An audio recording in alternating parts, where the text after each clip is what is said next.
Allahumma sholli wa sallim wa barik alaihi.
So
warahmatullahi wabarakatuh.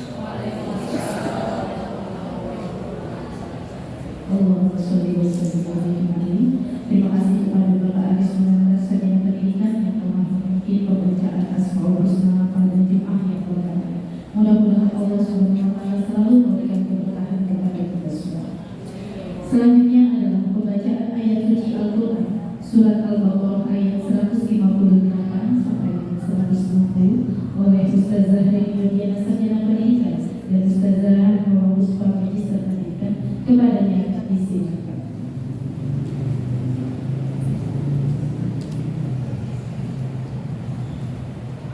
Assalamualaikum warahmatullahi wabarakatuh.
Dengan menyebut nama Allah yang Maha Pengasih dan Maha Penyayang.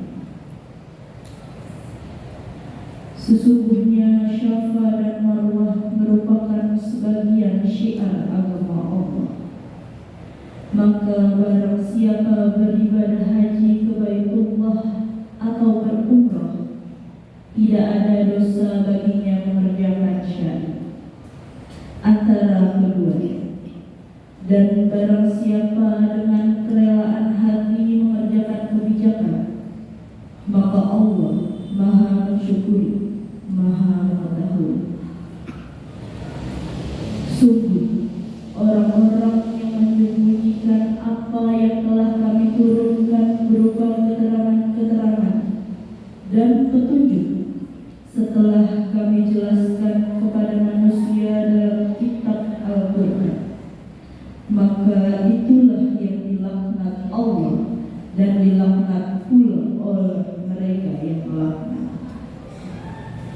kecuali mereka yang telah bertaubat, mengadakan perbaikan dan menjelaskannya, Mereka itulah yang aku terima taubatnya, dan akulah yang maha penerima taubat, maha penyayang, maha benar Allah dengan segala firman-Nya.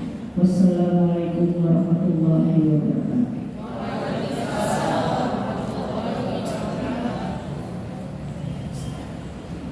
Terima kasih kepada Ustaz dari benar dan juga Muhammad yang telah membacakan ayat suci Al-Quran. Semoga kita yang mendengarkan dan yang membacanya selalu mendapatkan limpahan rahmat dari Allah Subhanahu wa Ta'ala. Amin. Selanjutnya, Bapak Ibu sekalian yang dirahmati Allah, kita sama-sama akan mendengarkan ceramah agama yang akan disampaikan oleh Ustaz Mufti Hidayat, Minister Pendidikan, yang bertemakan tentang panggilan Allah kepada suku. Kepada Ustaz Mufti Hidayat dipersilakan. Shallallahu alaihi Muhammad.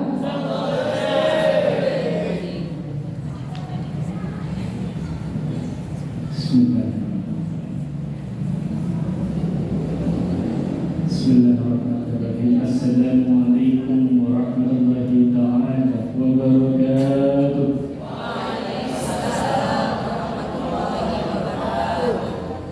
Ini dipanggil Ustaz suatu hal umum yang luar biasa, dan ini belum saya sampaikan ke saya mungkin Bapak Ibu.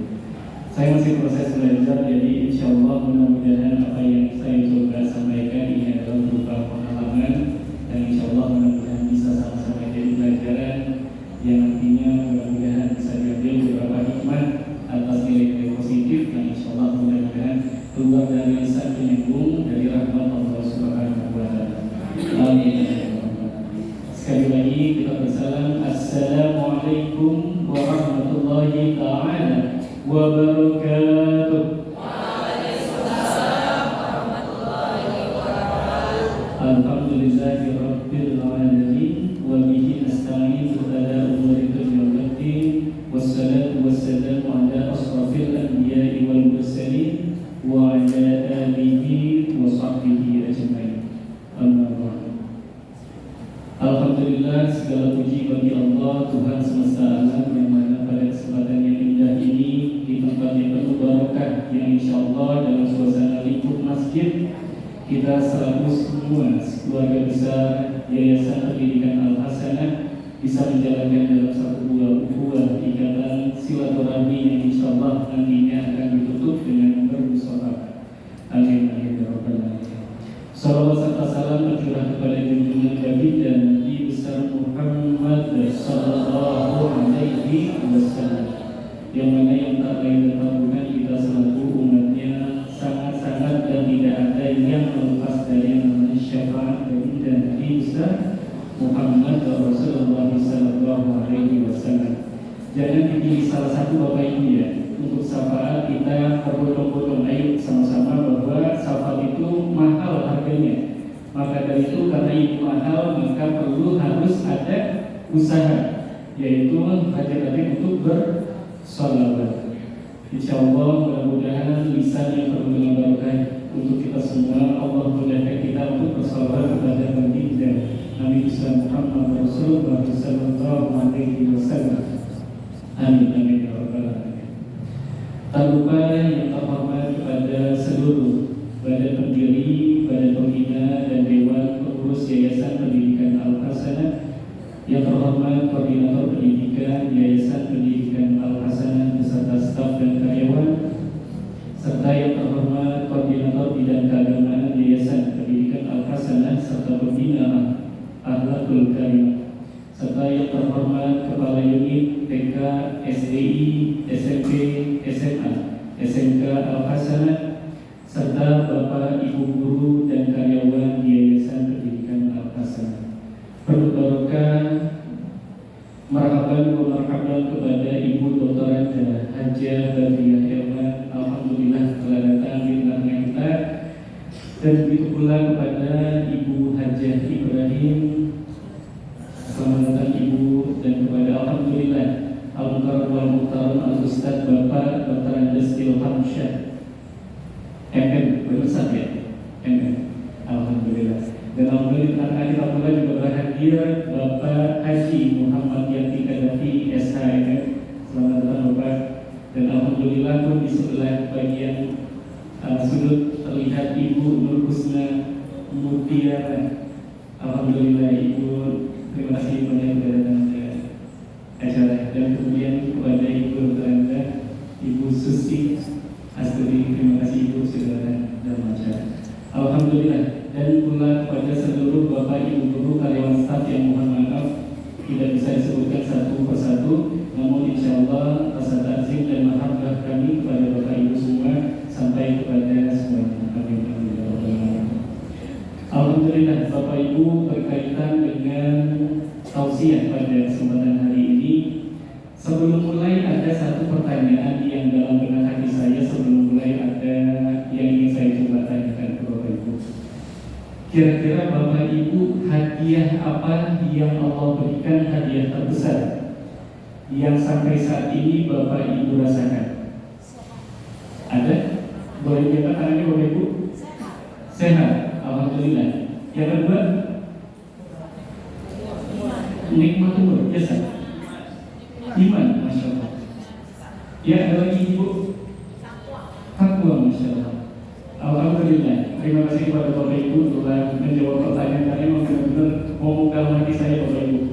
Ingin coba mensamakan, karena alhamdulillah saya tiba-tiba terpikir Bapak Ibu, ini pertanyaan yang luar biasa dan ini jawabannya jangan sampai saya menjaga diri saya jangan cepat untuk menjawab pertanyaan ini dengan pertanyaan jawaban yang sepele. Apa hadiah terbesar kamu ketika dia ulang tahun? Nah, itu coba dikikis lagi. Jadi hadiah yang terbesar bagi saya pribadi adalah ketika dilahirkannya seorang makhluk dari rahim seorang ibu muslim. Masya Allah. Karena kenapa? Karena kita berhusnuzon bahwa Allah Subhanahu wa Ta'ala yakin, aku yakin kita berhusnuzon bahwa Allah menginginkan kita masuk ke dalam surganya tanpa adanya ujian yang berat, Bapak Ibu. Kenapa bisa seperti itu? Apa maksud ujian berat ini? Ujian berat ini adalah andai, kita mengandai bahwa andaikan ruh kita ternyata jatuhnya bukan di rahim seorang ibu muslim, Masya Allah. Mungkin kalau misalnya kita bisa berangan-angan kehidupan kita sekarang, apakah ketika agama Islam disiarkan, apakah ketika Nabi Muhammad dakwahnya diperdengarkan, apakah ruh tersebut menerima atau menolak? Kita bisa menjawab Allahu a'lam bishawab. Maka dari itu kita banyak-banyak bersyukur kepada Allah Subhanahu wa Ta'ala. Satu langkah kita bahwa Allah telah meyakinkan kita memasuki surganya tanpa menjadikan kita sebagai bahan bakar di akhir neraka kelak. Amin amin ya rabbal alamin. Baik Bapak Ibu, pada kesempatan yang baik ini karena kita terlahir sebagai muslim, tentunya ada dua hal yang dimana dua buah ini kudu pokok wajib harus ada dalam diri setiap muslim. Apa itu Bapak Ibu? Yaitu dua buah rukun. Yang pertama adalah rukun iman, yang kedua rukun Islam. Pada kesempatan hari ini saya tidak membahas rukun imannya, tapi saya lebih condong ke rukun Islam karena insya Allah berkaitan dengan bapak saya, sahabat saya. Insya Allah kita sama-sama bermunajat nanti untuk salah satu perwakilan yaitu Bapak Solehan, mewakili dari Bapak Ibu yang lainnya. Insya Allah nanti bakal pergi meninggalkan kita untuk sementara waktu, bukan untuk selama-lamanya saja. Insya Allah nanti betah di Mekah, di besar. Kita bermunajat mudah-mudahan. Dan maka dari itu Bapak Ibu, nah ini rukun Islam ada 5 jumlahnya. Dan ini ternyata dari rukun Islam 1 sampai ke 4, aku yakin bahwa semua hampir 50 orang muslim telah melaksanakan yang 4 ini: syahadat, sholat, puasa, zakat. Tapi yang jadi pertanyaan tanda besar adalah tanda besar ini tentang perginya umroh jika mampu.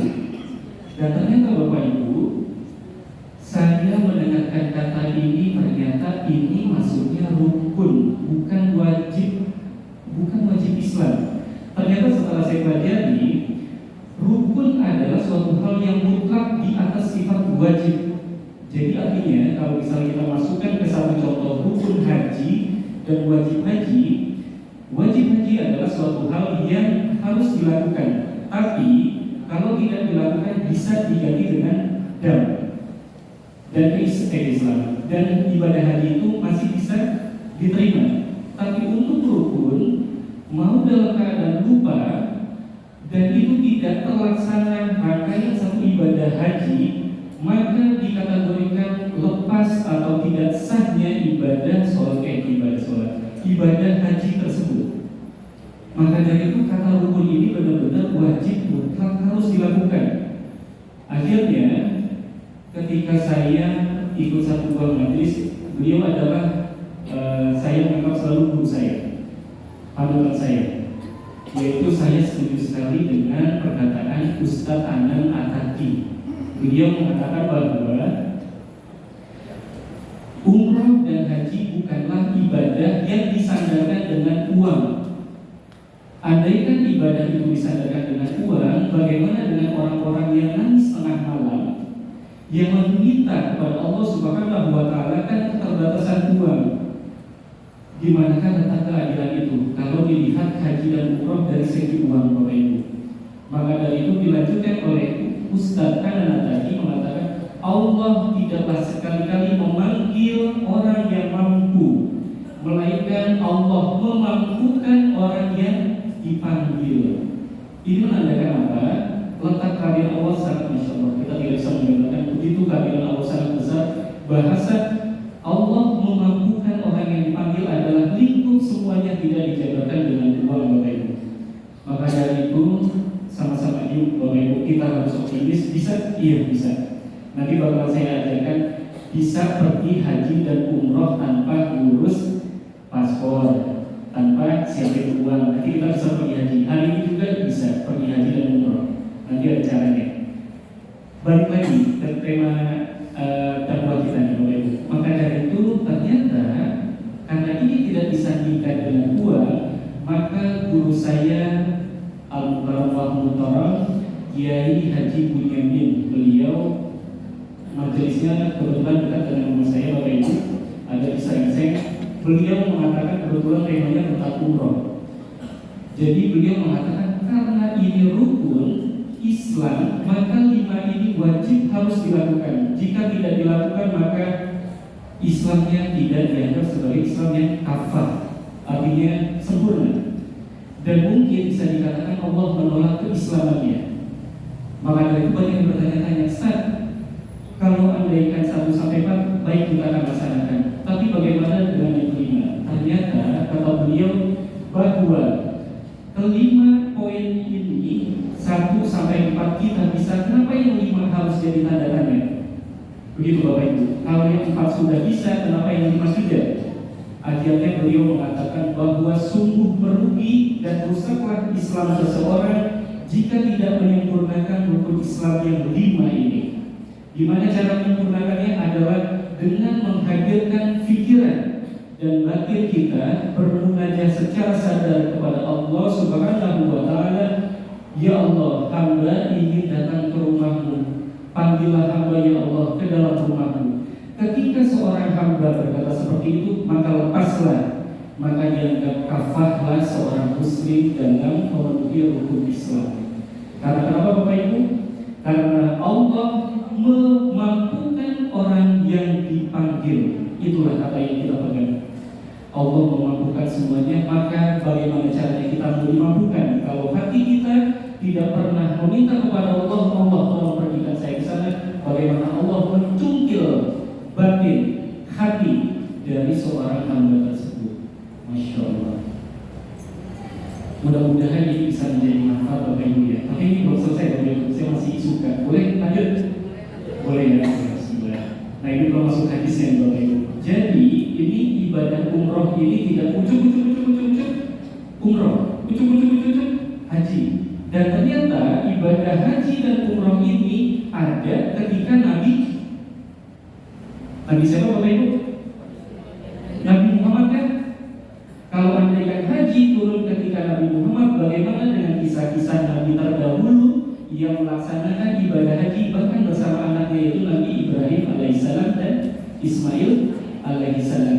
Dan ternyata peristiwa haji dan umroh ini turun ketika Nabi Ibrahim langsung berdialog dengan Allah ketika turunnya surah Haji. Surah Haji ini sebagai penanda awal dibukanya getaran hati seorang makhluk yang Allah cungkil hatinya untuk pergi ke Mekah Al-Mukarramah dan Madinah Al-Munawwarah. Apa maksudnya Bapak Ibu? Jadi ceritanya ini Nabi Ibrahim, ya Ibrahim, naiklah engkau ke atas Jabal Abu Qubais. Jabal Abu Qubais.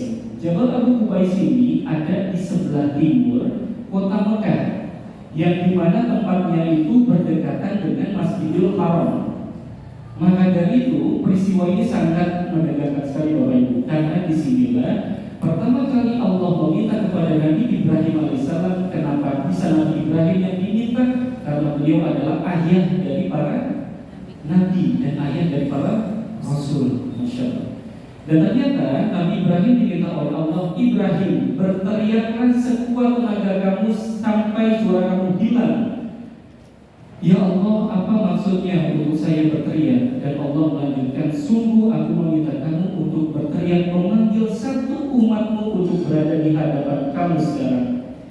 Akhirnya Nabi Ibrahim berkata, ya Allah, sungguh sampai hilangnya suara hamba, maka tidak ada satupun makhluk yang bisa menghadap kepadaku di depanku.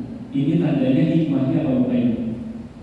Maka dari itu setiap ustaz, jangankan ustaz, kiai, nabi, bahkan sampai rasul sekalipun, termasuk dalam Al-Quran, sungguh tidak ada sekalipun yang bisa memberi hidayah kecuali Allah. Begitulah cara ternyata Allah mengajarkan sosok namanya hidayah. Hanya Allah yang bisa menggetarkan hati seorang hamba, dan kita hanya berusaha untuk berteriak dalam artian berdakwah, dan Allah yang nanti akan menggetarkan dan memasukkan kepada kebaikan. Apakah dia muslim, non muslim jadi muslim, atau yang muslim yang sholatnya kurang bagus jadi bagus. Gitu Bapak Ibu. Lanjut. Kita lanjut. Nah akhirnya ketika Nabi Ibrahim alaihissalam telah mengeluarkan suaranya, ternyata benar Bapak Ibu, tidak ada satupun umat yang berada di depan Nabi Ibrahim. Seketika Allah melanjutkan dialognya kepada Nabi Ibrahim, ya Ibrahim, sungguh engkau tidak mengetahui bahwa aku tidak melakukan apapun. Hanya aku melihat engkau mengeluarkan suara engkau, dan aku tidak menggerakkan satupun dari umatmu untuk datang memenuhi suaramu. Oleh karenanya Bapak Ibu, jujur 1000 jujur, keyakinan yang paling hakiki yang wajib diirinkan adalah iringnya nanti Bapak Solehan pergi tanggal 20. Karena beliau dan dengan rekan-rekan yang lain adalah bagian contoh dari suara Nabi Ibrahim yang telah menyentuh kolbu dari sebuah makhluk, dan kemudian Allah mencungkil hatinya sehingga ternyata getaran tersebut dipanggil oleh Allah, dan Bapak Solehan dan rekan yang lainnya datang untuk memenuhi panggilannya. Dan alhamdulillah nanti sempurnalah ibadahnya itu dengan perginya ke kota Mekah Al-Mukarramah dan Madinah Al-Munawwarah. Maka dari itu Bapak Ibu, mohon maaf ini bukan karena kemauan atau apa, emang baru ini kalau menceritakan suatu hal yang bukan lagi histori Bapak Ibu ya, tapi memang bentuknya praktek. Saya makanya berterima kasih kepada Ibu Kepala Sekolah, Ibu Retno, telah menunjuk saya Bu baru di sini. Pak Mufti punya pengalaman umroh, Bapak ceritain aja pengalaman umrohnya. Dan jadi Bu, ini yang bisa saya persembahkan, dan insya Allah mudah-mudahan bisa diterima Bapak Ibu. Tapi masih belum selesai, saya masih mau coba melanjutkan. Saya terima kasih kepada Retno telah mengizinkan saya untuk berdakwah menyampaikan ilmu tentang umroh. Lanjut, maka dari itu ketika ternyata dicungkil hatinya Bapak Solehan dengan rekan-rekan yang lain, ternyata nanti sebelum kepergian Bapak Solehan menuju kota Mekah Al-Mukarramah dan Madinah Al-Munawwarah, maka Bapak Solehan dan guru-guru yang lain wajib harus diazankan dari belakang. Ada yang tahu kenapa bisa harus diazankan dari belakang Bapak Ibu?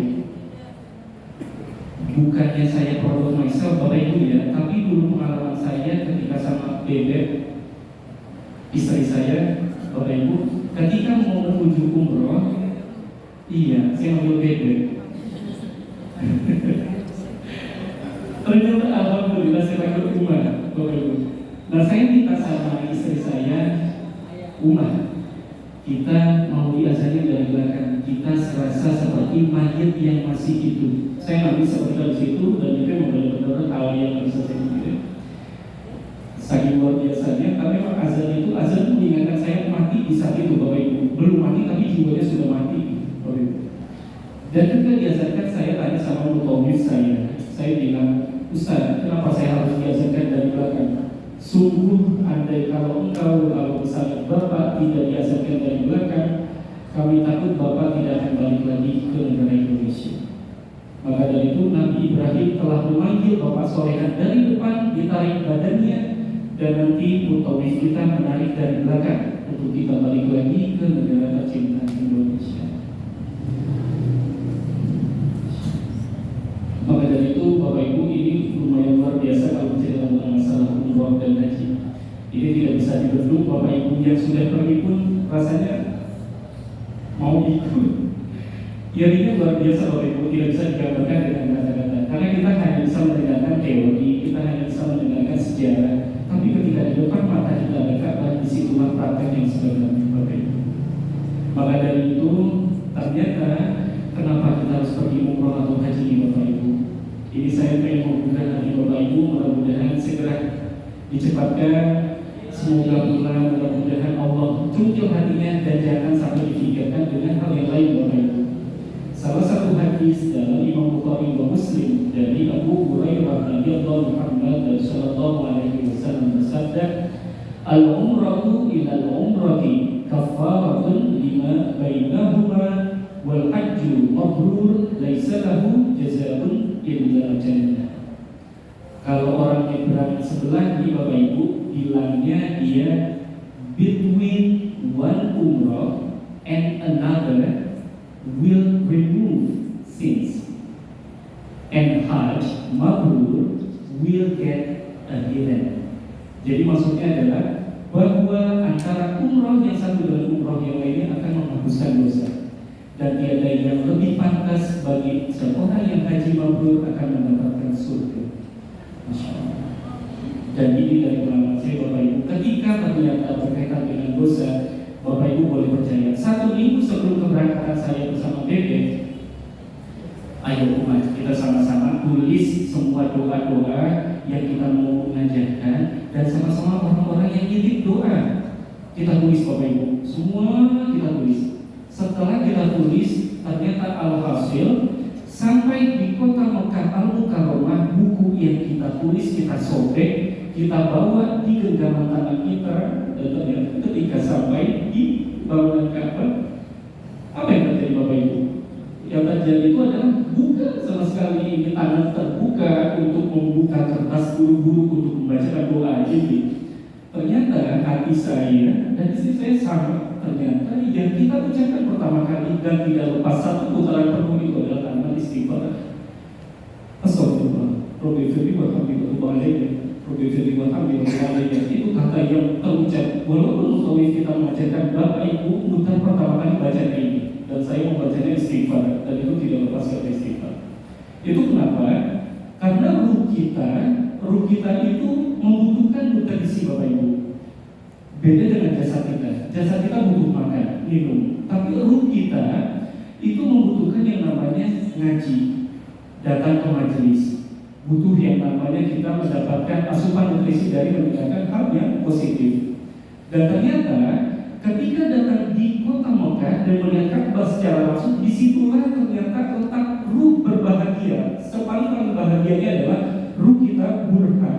Burhan kita itu melihat di depan langsung itu adalah ini loh bangunan yang sering diceritakan Ustaz kami, ini loh yang kiai kami ceritakan, dan ternyata ada di depan kami. Dan disitulah letak menangisnya ruh-ruh kita, ternyata yang kita pikirkan, ya Allah, tempat sebaik ini, semulia ini dimasuki oleh kaki hamba yang penuh dengan kehinaan. Allah subhanahu wa ta'ala jangan sampai mental badan hamba dari dekatnya Ka'bah, ya Allah. Saking mulianya ini Ka'bah sampai takut untuk melihat Ka'bah secara dekat.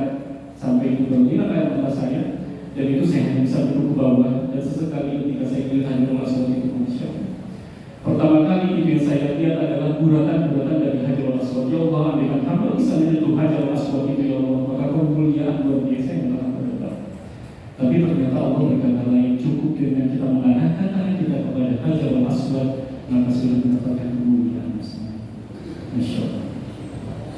Maka dari itu Bapak Ibu di sini, alhamdulillah hati kita terketuk untuk melaksanakan. Iya, jadi terketuk hati kita untuk melaksanakan ibadah haji dan umrah. Dan yang kedua, ini ada salah satu hadis yang dimana dilanjutkan oleh Imam An-Nasai. Nabi Muhammad Rasulullah SAW bersabda, "Tabi'u bainal haji wal umrati fa innahuma yanfiyani al-faqra wal dhunuba." Ternyata masih ada yang beranggapan susahnya ternyata pergi haji dan umroh adalah ketika uang terkumpul di depan mata dan ternyata uang tersebut menjadi bahan pertimbangan apakah saya pergi haji atau umroh. Duit hamba yang sudah terkumpul 100 juta, duit hamba yang telah terkumpul 38 juta hanya dipergunakan 9 hari atau 40 hari. Disitulah letak Allah meletakkan setan sebesar-besarnya setan yang sangat kuat oleh.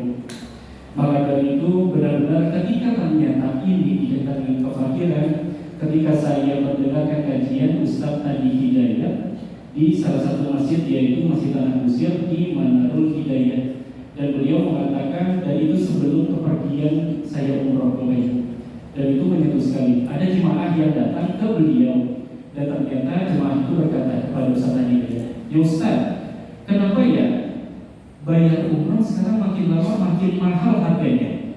Ketika itu langsung Ustaz Hidayat bilang, "Sini Bapak duduk di bangku sini." Dan ternyata apa yang disampaikan oleh Ustaz Hidayat, sekarang Bapak mau menghitung-hitungan enggak dengan hitungan yang saya ambil dari hadis. Duit Bapak yang 38 juta hanya setara dengan 1 perak. Bukan 10 perak, 1 perak. Dan ternyata yang dijabarkan oleh Ustaz Hidayat adalah 1 kali sholat dalam Masjidil Haram, kebesaran pahala atau kebaikannya adalah 100.000 kali. Dan ternyata 100.000 kali dikali 27 derajat sholat berjamaah sama dengan 2.700.000 kebaikan. 2.700.000 kebaikan ini diibaratkan adalah 1 hari 1 kebaikan. Dan maka dari itu 2.700.000 ini kalau dikalikan jadi tahun, maka 7,5 tahun telah melaksanakan sholat zuhur berjamaah 1 kali di Masjidil Haram. Dan ternyata dikalikan lagi dengan sholat 5 waktu, dan ternyata jumlah total sebanyak 37,5 tahun dia telah melaksanakan sholat di masjid-masjid di luar Masjidil Haram. Masya Allah. Dan itu belum ditambah dengan sholat sunnah. Kalau dikalkulasikan sebanyak 50 tahun, seketika itu 50 tahun usianya dia dikalikan 7 hari atau dikalikan haji sebanyak 40 hari, maka tidak terbilang di hati itu. Seketika itu langsung jemaah itu berkata, "Ya Ustaz, dengan perkataan engkau ini dan ilmu yang engkau miliki, sungguh aku ingin pergi sekarang ke Mekah, andaikan ini bisa pergi. Dan aku minta agar Allah panjangkan usia aku sebelum waktunya nanti aku pergi ke Mekah." Dan dia tidak memikirkan masalah uang itu.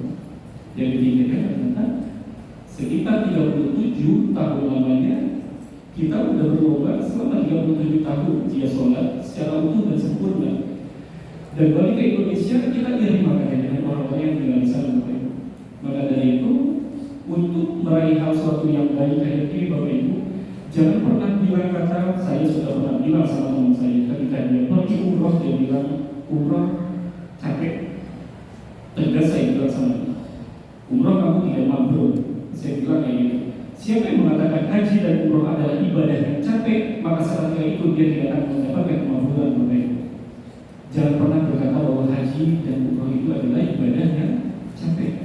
Sungguh yang saya rasakan adalah suatu hal yang sangat baik, apalagi ditambah dengan adanya istri saya Bapak Ibu. Jadi terima kesalahan sama istri ya. Ya nanti dengan pasangan Bapak tidak terasa kebaikan yang luar biasa, pahala yang luar biasa. Dan ketika nanti pulang ke tanah suci, yakinkan orang yang pertama kali memeluk adalah kita, Bapak Ibu. Jangan kasih orang yang lain. Kenapa? Ketika saya pulang umroh dulu, saya hanya mau kasih hadiah ini ke ibu saya. Saya ketika itu mau dipeluk sama adik saya. Jangan peluk saya. Bang, kenapa? Jangan peluk abang. Terus abang saya mau meluk. Jangan peluk abang. Jangan peluk saya, bang. Lah kenapa? Mama dulu yang meluk. Ibu saya dulu, bu. Itu langsung saya Ustaz, bagian belakangnya. Itu masih luar biasa sama-sama belakang. Itu apa yang terjadi Bapak Ibu? Karena 40.000 malaikat ketika pulang umroh itu ada mengikuti kita. Jadi saya pengen buat ibu saya pertama kali yang menuju saya, kemudian bapak saya. Dan alhamdulillah tanpa disadari Bapak Ibu, bapak saya hadir dalam kajian majelis hari ini. Alhamdulillah, terima kasih ya. Masya Allah. Dan alhamdulillah mudah-mudahan ini bisa jadi manfaat untuk kita semua Bapak Ibu. Jadi sebelum penutupan dan tausiah hari ini, yang terakhir adalah dalam satu buah hadis, dan ini termaktub dalam hadis riwayat Ibnu Majah, Ibnu Hibban dari Abdullah bin Umar radhiyallahu anhu sallallahu alaihi wasallam bersabda, "Al-ghazi fi sabilillah wal hajju wal mu'tamiru wafdu da'ahu fa ajabu." Jadi ini adalah siapa orang yang bertempur di jalan Allah dengan cara haji, dan siapa yang melakukan umroh adalah tamu kebesaran dari Allah. Dan antara haji dan umroh adalah mereka yang dipanggil oleh Allah dan mereka memenuhi panggilannya. Maka dari itu bersyukur untuk kesolehan dan semuanya kan telah terpanggil yang Allah telah titipkan dalam satu bagian dalam surginya, yang insyaallah nanti tanggal 20 akan pergi kita bermunajat.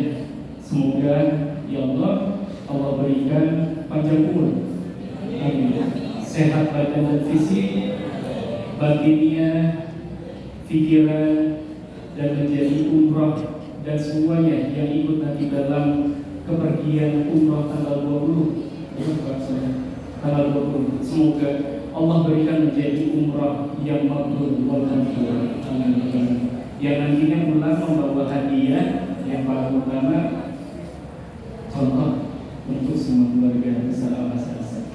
Amin.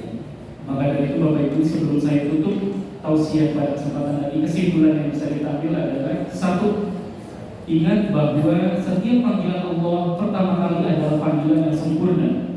Maka dari itu ketika Allah sudah memanggil, jangan sekali-kali otak kita berpikir ke kanan dan ke kiri untuk mengalihkan dengan hal-hal yang lain. Ketika panggilan yang kedua, maka yakinlah panggilan tersebut tidak akan terlalu mengaruh untuk diri kita. Itu yang satu. Yang kedua, jangan pernah mensombongkan diri kita sendiri bahwa ketika kita dipertanyakan oleh orang tua kita, nah sudah sholat belum? Nah puasa tidak? Kemudian seorang anak itu berkata kepada ibunya, ibu saya malas, ibu saya capek, ibu saya letih.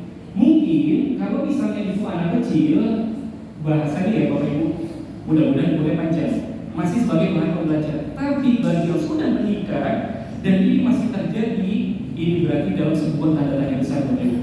Berarti tandanya kalau misalnya dia tidak sholat karena malas, karena capek, atau karena sebuah aktivitas, ingat itu adalah suatu kebodohan yang hakiki. Kenapa saya bilang kebodohan? Tidaklah pernah manusia seorang makhluk satu pun meninggikan dirinya di atas bawah dari Allah Subhanahu wa Ta'ala. Jangan pernah berkata bahwa kita yang malas untuk melakukan sholat, karena hakikatnya Allah lah yang malas untuk ketemu Dia. Allah lah yang tidak mengizinkan Dia untuk menyembahnya di hari itu. Ketika kata itu, seketika langsung luar biasa Allah. Ternyata kita yang hina dan ternyata mengakui diri kita yang malas ketemu Allah. Tapi Allah yang malas ketemu sama kita Bapak Ibu. Dan Allah yang tidak mau, ternyata Allah disembah oleh Dia. Karena apa? Karena cungkilan dari panggilan Allah Subhanahu wa Ta'ala tidak terkena berkali-kali kepada makhluk tersebut. Biarlah itu menjadi tanggung jawab dari seorang makhluk tersebut. Kita sebagai orang tua hakul yakin bahwa setiap segala perbuatan ada tanggung jawabnya, Bapak Ibu. Ingat, sebelum saya tutup, 2 buah prestasi jin atau iblis yang bakal diambil dari sosok manusia adalah dia ternyata punya rapot, Bapak Ibu. Rapot nilai A dan nilai B. Yang nilai B adalah dia yang punya kuliah dalam jurusan perceraian. Siapa yang berhasil menceraikan seorang suami istri dalam satu keluarga, maka mendapat mahkota kemuliaan dari bangsa iblis. Yang mendapatkan pahala atau mendapat peringkat A ini adalah jin-jin iblis yang kuliahnya benar-benar belajar sampai nilainya cum laude. Makanya dia dapat nilai A, yaitu jurusan perusak iman. Siapa yang merusak iman seorang makhluk, maka bagi iblis tersebut adalah mahkota kemuliaan dan jubah pemilu. Maka dari itu, sebelum wafatnya kita ingat, kita masih belum menang, Bapak Ibu. Kita saat ini Islam, tapi ketika wafat kita tidak tahu apakah kita lepas iman atau tidak. Maka dari itu yakinkan sama diri kita bahwa Islam adalah benar, Allah adalah benar, Rasulullah adalah panutan dalam hati kita. Jangan pernah bergeser apapun, Bapak Ibu. Ingat, setiap apa yang berkaitan dengan Islam adalah benar. Kita belum menang, kita akan menang setelah kita bisa mengucapkan La ilaha illallah Muhammadur Rasulullah. Itulah kemenangan yang hakiki. Kita hidup di zaman yang sudah menderita. Kita tidak bisa melihat Nabi Muhammad, kita tidak bisa melihat Allah. Bahkan dari mimpi pun kita belum diizinkan oleh Allah. Lebih mendingan orang-orang kafir terdahulu, Bapak Ibu, masih bisa melihat Nabi Muhammad. Kita yang Islam belum bisa melihat Nabi Muhammad sampai sekarang, dan ternyata lepas dari mana. Jangan sampai lepas iman. Semoga kita istiqomah, Islam tetap berada di dalam diri kita. Karena ingat, hidup di dunia hanya sebentar. Nabi Muhammad sudah menunggu kita. Nabi Muhammad bagi pun apapun itu, ternyata selemah-lemahnya makhluk tetap dirangkul oleh Nabi Muhammad asal membawa iman. Mungkin hanya itu yang bisa saya sampaikan. Sehat selalu untuk Bapak Ibu, selamat untuk Bapak Solehan dan semua keluarga, dan semua Bapak Ibu yang nantinya pergi juga bertanya dengan rumah Bapak Solehan. Dan kita pun aja mudah-mudahan Bapak Ibu, ini program sangat bagus Bapak Ibu, umrohkan Bapak Ibu untuk program setiap tahun. Masya Allah, luar biasa. Yang pergi umroh saja sudah luar biasa paham, apalagi yang memergikan. Masya Allah, tidak terbendung bisa mengatakan kata-kata hanya dengan maha besarnya Allah, rahmatnya Allah yang akan melalui kita semua. Sehat selalu untuk Bapak Ibu. Mohon dimaafkan selayaknya kalau ada kata-kata yang salah. Kebenaran datangnya dari Allah, dan alhamdulillah Allah mengizinkan untuk saya mengingat apa yang ingin saya sampaikan sampai saat ini. Dan bisa saya sudah sampaikan kepada Bapak Ibu, baiknya Allah seperti itu Bapak Ibu. Untuk kebaikan Allah tidak akan cabut, untuk segala keburukan Allah bakal hancurkan secepat-cepat. Amin. Sekian, terima kasih. Mohon dimaafkan. Alhamdulillah. Wabillahi taufiq wal hidayah. Wassalamualaikum warahmatullahi taala wabarakatuh.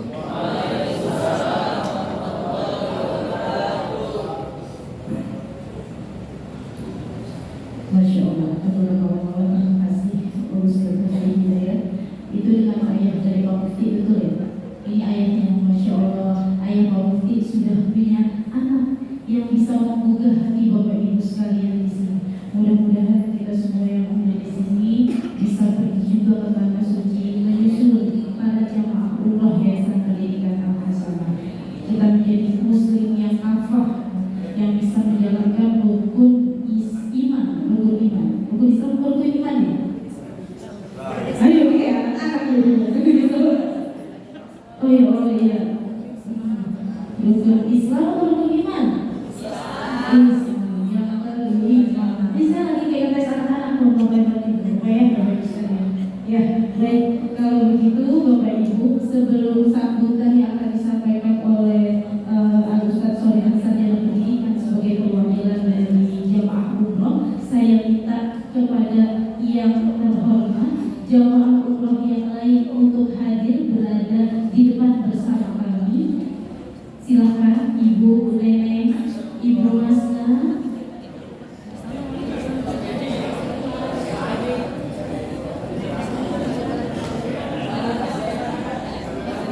Dipersilakan Bapak Ibu